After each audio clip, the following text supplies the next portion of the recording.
Notre rôle maintenant, c'est détecter notre lumière et en profiter au maximum. Et quand on a un plaisir ou un désir, la porte s'ouvre encore plus grand. Comprenez, c'est quoi la lumière? Lumière, amour. C'est pas important qui tu es, où tu es, comment tu es. Dieu t'aime.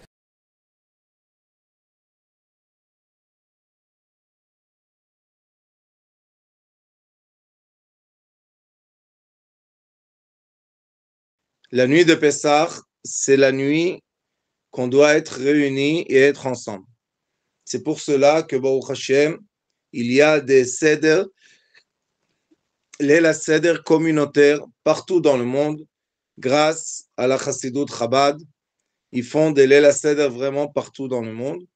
Et c'est très important cette nuit-là de ne pas être seul. Pourquoi? La délivrance d'un peuple et la délivrance de l'union. Tant que le peuple, malheureusement, n'est pas uni, il ne peut pas être libéré de son exil, de son propre exil. Donc, la nuit de la délivrance, quand le peuple d'Israël devait sortir de l'écorce la plus épaisse qu'il y a eu dans l'histoire, l'écorce de l'Égypte, c'était seulement quand ils étaient unis. Et ils ont pris le mouton, ils ont égorgé le mouton, et ceux qui n'avaient pas de quoi ou comment égorger, ils étaient avec leurs voisins ensemble. Donc il est écrit Kol dirfin ite ve'echol. Chacun qui veut rentrer vient et mange. Kol ditzrich ite ve'ifsach. Et ceux qui ont besoin, ils viennent faire Pesach. Ashta'acha. Maintenant comme ça, la Shana Haba Bara d'Israël. Cette année encore en exil, l'année prochaine, Bezrat Hashem sur la terre d'Israël. Ashta'avde. Cette année encore esclave, la Shana Haba Bnei Chorin. L'année prochaine, on sera Bezrat Hashem Bnei Chorin. Et qu'est-ce que ça veut dire Bnei Chorin? Ça veut dire quoi? D'être des gens libres. Être des gens libres, c'est avoir la permission de la pensée. Une des plus grandes différences qu'il y a entre l'étude du judaïsme et l'étude d'autres religions, c'est la permission de ne pas être d'accord. Si vous étudiez bien le Talmud ou bien la Mishnah, vous voyez qu'il y a tout le temps des contradictions. Des sages disent comme ça, des autres sages disent l'inverse.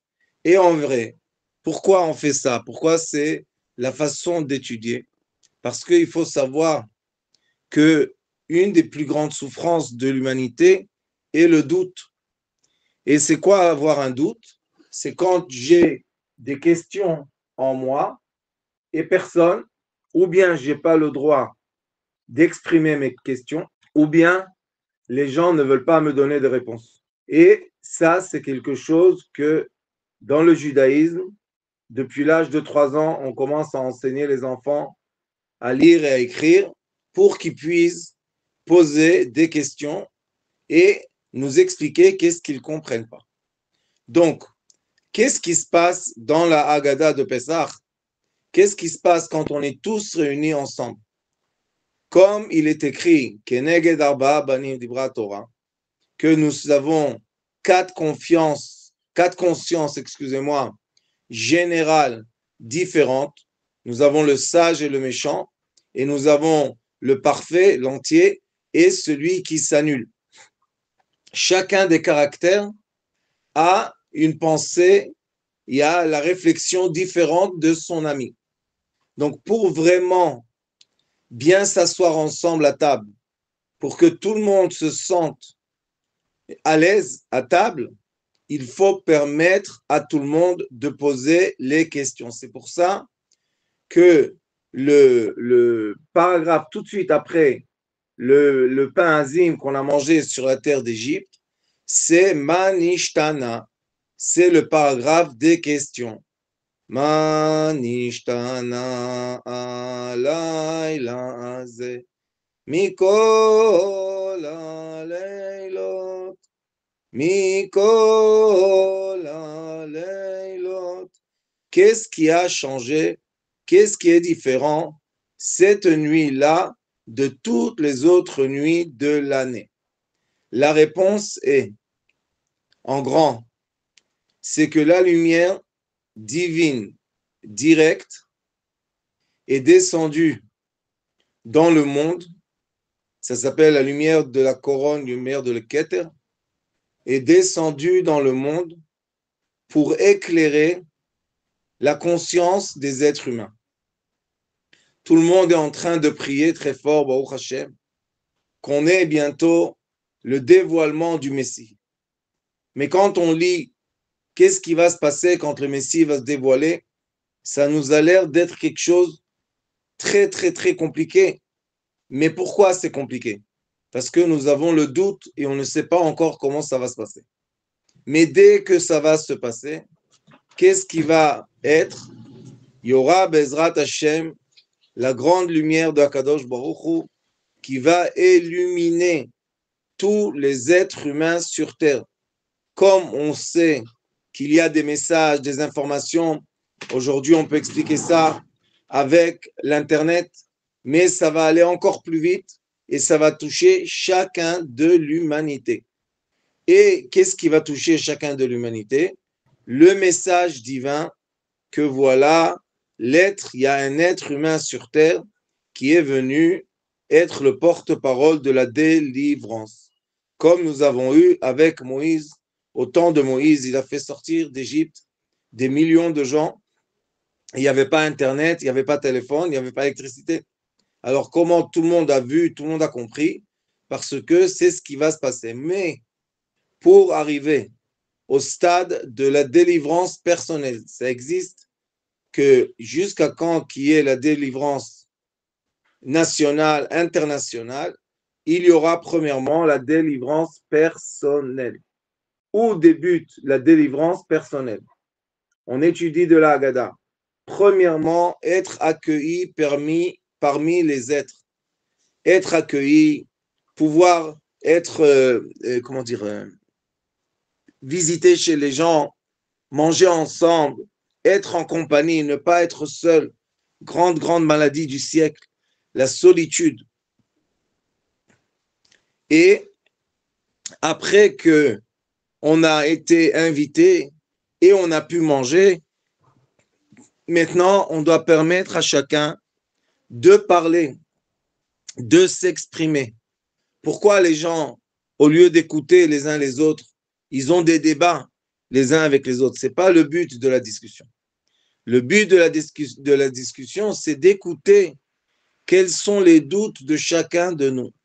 Et quand on sait quel est le doute de quelqu'un, on peut, si on a la réponse, lui éclairer le doute. Et sachez qu'il est écrit, En simcha katarat asfekot.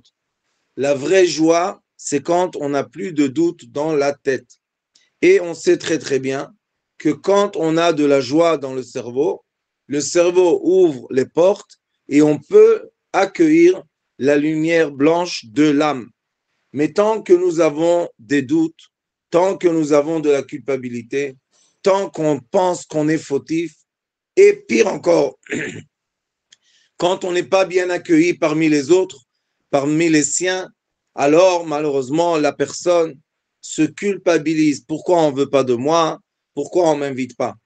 Alors Yiratzon, je vous demande à chacun, si vous êtes seul, acceptez d'être accueilli. Et si vous n'êtes pas seul, acceptez d'accueillir. Comme ça, cette nuit, au moins la petite communauté de Sitrei Chaim, au moins qu'on soit tous bien entourés dans une bonne ambiance. La deuxième chose qu'on est obligé de faire, c'est ne pas faire taire les gens. Quand on dit à quelqu'un tais-toi, on ne lui permet pas de parler, cette personne ne peut pas régler les doutes. Et quand la personne ne règle pas les doutes, elle n'a pas de joie. Et quand elle n'a pas de joie, elle n'est pas conducteur de la lumière, de la délivrance. Alors, cette nuit, on a la Seouda, on a la Haggadah et après on a la Seouda. C'est une nuit qu'on doit nettoyer les doutes. Et normalement, pourquoi les gens ne permettent pas aux autres de parler parce qu'ils ont peur de l'influence. Écoutez bien, très important de comprendre ça. Si tu as peur d'entendre une idée qui n'est pas comme la tienne et tu as peur que cette idée t'influence, ça veut dire que toi-même, tu n'es pas encore solide dans tes propres propos. Quand on est solide dans ses pensées, c'est pour ça que notre chère Torah dit que la vraie croyance en Dieu n'est pas une croyance aveugle, une croyance qu'on a héritée. Non, la vraie croyance en Dieu, c'est la croyance qu'on va former intérieurement avec beaucoup d'informations. Même le Rambam et le Ari Akadosh disent, et plusieurs d'autres sages, Veyada Tayom Veshivot Alevacha, tu dois cultiver ton savoir pour être capable de rapprocher la présence divine à ta connaissance. Si tu n'arrives pas à voir la présence divine, ça ne veut pas dire que la présence divine n'existe pas. Mapitom, la présence divine est là. Mais le problème est que toi, comme tu as séparé ta conscience, tu as de l'ignorance. L'ignorance fait que tu vas ignorer certaines choses. Et malheureusement, quand quelqu'un n'est pas infus dans l'étude, il y a de l'ignorance. Ça veut dire, comme il est écrit, si tu quittes l'étude de Dieu un jour, tu t'es éloigné 2 jours. Tu t'y quittes 2 jours, tu t'es éloigné 4. Tu as quitté 4, tu t'es éloigné 8. Imaginez-vous les gens, en quelle rapidité ils perdent le lien avec Dieu. C'est pour ça que la Torah nous a dit, tous les jours, il faut étudier. C'est quoi l'étude? L'étude, c'est cultiver notre savoir pour voir à travers la pensée, à travers le cerveau, voir la présence divine dans chaque existence. Je vous ai mis dernièrement sur le groupe, les amis de Citrechaim, ça s'appelle? Je vous ai mis là-bas des petits films et vous voyez ces films-là, la science, Baruch Hashem, avance très vite vers la preuve ou l'épreuve de la thérapie lumière. C'est vraiment magnifique de voir ça. Baruch Hashem, c'est vraiment de la joie. Et si vous allez regarder toutes ces informations scientifiques, vous allez être capable de vous raccrocher, de vous relier à la vérité et la certitude de l'existence divine dans chaque instant, moment et sphère qui existe, qui est là. Donc, qu'est-ce que ça veut dire en hébreu? Ma nishtana alayla ze mikol aleilot. C'est une phrase clé. Ma en hébreu, c'est la lettre Mem et la lettre Ei. En Gimatria, ça donne 45. 45, c'est la Gimatria, c'est le chiffre, c'est la valeur numérique des lettres hébraïques qui nous donne les 45, c'est Adam. Lettre Aleph, Daled, Mem. Le Adam, il n'est pas écrit ici le juif, il est écrit le Adam, l'être humain. Cette nuit-là, Baruch Hashem, il y a une très grande lumière qui descend des cieux, ça s'appelle Or HaKeter, la lumière du Keter, et elle vient éclairer le monde. Pourquoi? Pour qu'on puisse un peu éclairer notre conscience et arrêter avec les doutes et se reconnecter aux certitudes.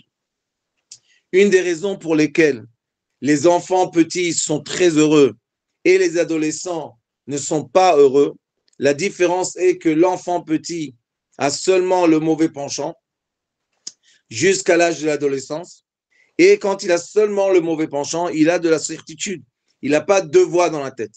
Mais dès qu'on arrive à l'adolescence, on a le bon penchant qui vient et qui se rajoute. Et maintenant, lui, il nous met des doutes, il nous met des conflits avec le mauvais penchant. Et ces conflits-là, qu'on ne sait pas si c'est bien ou pas bien, si ça existe ou pas, si je crois ou je ne crois pas, si je comprends ou je ne comprends pas, c'est la raison pour laquelle l'adolescence perd de sa joie de vie.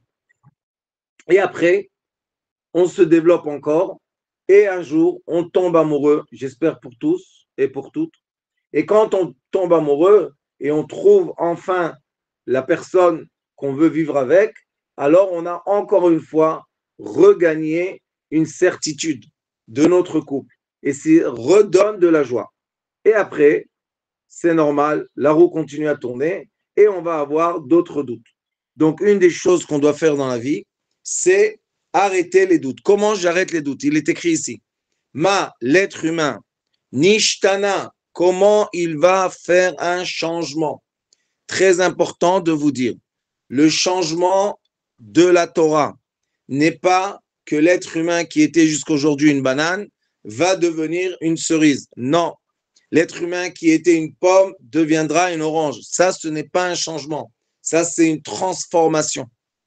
Le changement veut dire que l'être humain, même lui, ignorant, deviendra un être humain conscient. Ça veut dire, et vous allez voir dans le prochain mot, que nous avons un trait de développement qui est un trait central, qui est autour de ce trait-là, c'est comme une échelle. On peut monter et on peut descendre. Quand est-ce qu'on descend? Plus on a des doutes, plus on descend. Plus on a des certitudes et plus on monte.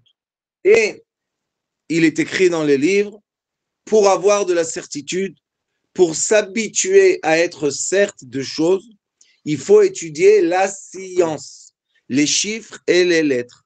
Pourquoi? Parce que quand on a l'habitude des équations mathématiques, ou bien de la grammaire, des lettres, on a de la certitude. Donc, on est en train d'entraîner notre cerveau à se connecter à des informations qui sont certes et non pas des informations, malheureusement, qu'on appelle spirituelles, qui ne sont pas du tout la vraie spiritualité, mais que ça rentre les gens dans des doutes et dans des vagues d'imagination. Et après, les gens, malheureusement, perdent le lien avec la réalité. Ce n'est pas parce qu'ils ne peuvent pas être dans la réalité. Ils le peuvent. Mais qu'est-ce qu'ils ont eu? Ils ont eu un accident, ils ont eu un traumatisme, ils ont eu un choc. Ce choc-là a fait qu'ils se sont sauvés de leur corps. Et quand ils se sont sauvés de leur corps, maintenant, ils sont rentrés dans le doute. Pour atteindre la vraie spiritualité, il faut faire exactement l'inverse de se sauver du corps. Il faut être, comme dit le Rambam, le Maimoni, Nefesh Bria Begouf Bari. Au contraire, quand tu as un corps sain, quand tu manges, qu'est-ce qu'il faut?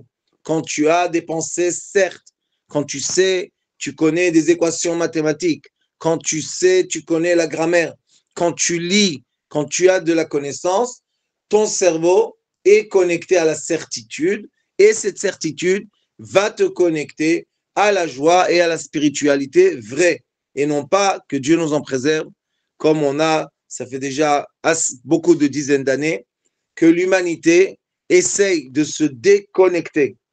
Quelle humanité? Occidentale. Parce que l'humanité, Baruch Hashem, qui est restée normale, a de la certitude, elle a des coutumes, elle a des nourritures, tout le monde sait de quoi il se passe. Le mot-clé, Alayla, cette nuit. Et le mot Alayla, on écrit Eilamed. Regardez, c'est ce mot-là.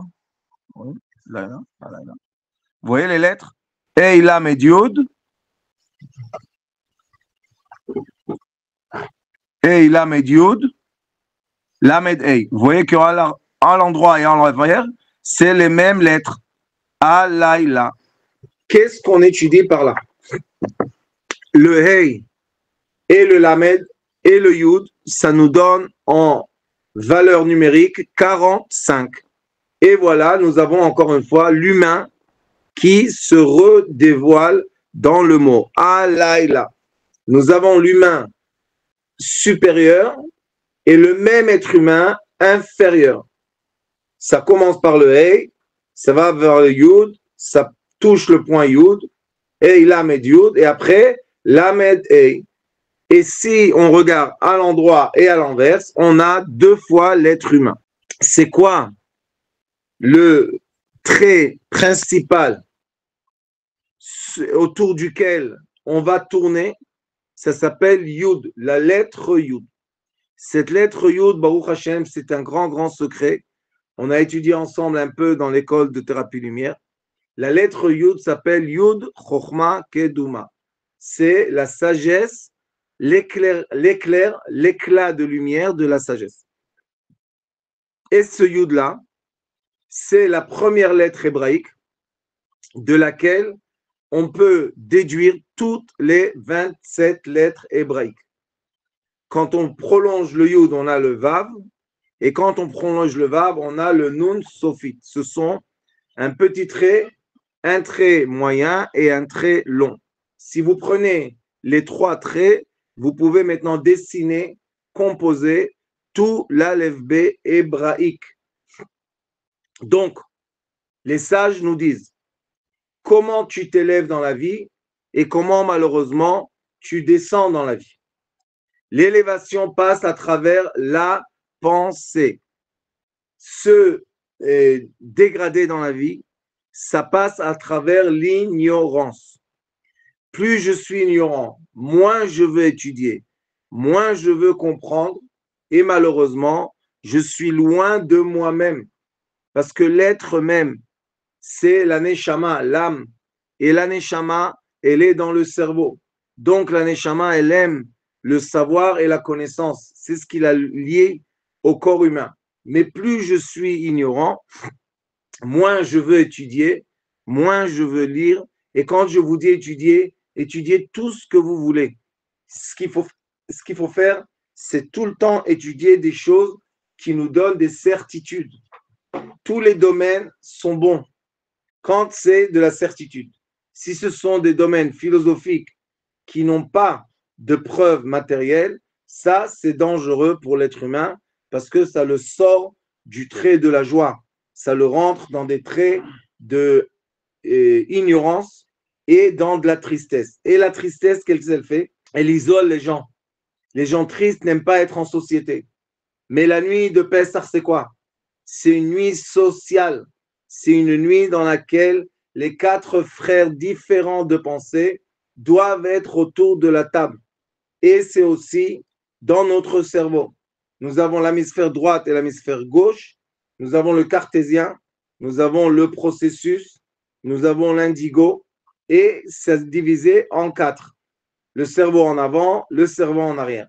Donc, on est obligé d'accepter chacun de nous nos 4 états d'esprit que chaque fois dans la vie, d'après les épreuves de la vie, on va utiliser un autre état d'esprit. C'est pour ça que l'évolution de l'être humain, c'est quand on va rencontrer une épreuve et dans l'épreuve, c'est quoi une épreuve? On a le doute. Parce que si je suis certes de quelque chose qui se passe, ça ne s'appelle pas une épreuve. Mais quand j'ai un doute, ça s'appelle une épreuve. Et le doute, il me fait tomber. Que Dieu nous en préserve dans l'ignorance. Le savoir, la certitude me fait monter. Baruch Hashem. Azé, le prochain mot de cette phrase, c'est Azé. 7 nuits.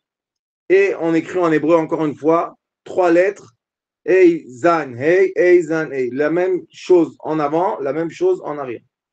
Et les lettres qui composent ce mot-là, on a le Hey et le Zain qui nous donnent en chiffre numéro 12 et on rajoute l'être humain, ça nous donne 13. 13, ça s'appelle amour.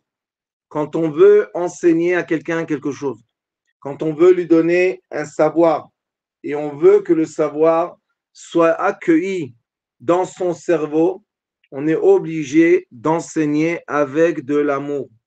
Pourquoi? Parce qu'on sait très très bien, la science et la Torah nous disent que le cœur, les sentiments, c'est lui qui est le maître de l'être humain.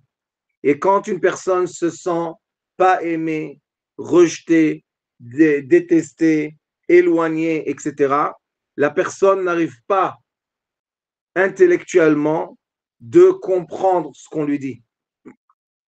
C'est un phénomène qui est connu. Mais quand la personne, elle est aimée, elle est acceptée, elle est ensemble, elle est dans la société, elle est accueillie comme il faut, elle peut, son cerveau, son intellect est capable de capter des choses qui sont même très, très compliquées. Donc, qu'est-ce qu'elle nous dit la Torah? Elle nous dit le changement que l'être humain va passer cette nuit dépend de l'amour et de l'union qu'on aura tous les uns avec les autres, malgré que je répète encore une fois, la différence des consciences. Nous avons 4 fils, nous avons le sage, le méchant, nous avons le parfait et nous avons celui qui est annulé. Donc vous voyez que ce sont des opposés. Mais malgré ça, la Torah, elle dit, on est tous obligés d'être assis autour de la même table, lire le même texte et arriver à la fin du Seder. À quoi? À glorifier Dieu, ça s'appelle Hallel. Mikol Halelot. Pourquoi cette nuit est différente de toutes les autres nuits? Parce que dans cette nuit, nous avons l'obligation de l'union. Comme je vous ai dit, Keneged Arba'a Banim Dibra Torah. La Torah, elle a parlé avec 4 garçons. Et les 4 garçons, ce sont 4 états d'esprit opposés, différents. Mais si on en manque un, ce n'est plus l'Ela Seder, ce n'est plus la nuit du Seder. Et je ne sais pas si vous savez, mais tous nos états d'esprit, c'est des relativités. Je peux, avec mon état d'esprit, d'être dans un endroit accueilli et aimé, et avec le même état d'esprit, d'être dans un endroit rejeté. Donc, où est le travail de cette nuit? Le vrai travail. Le travail est, comme on étudie tous les vendredis, les midot, le comportement.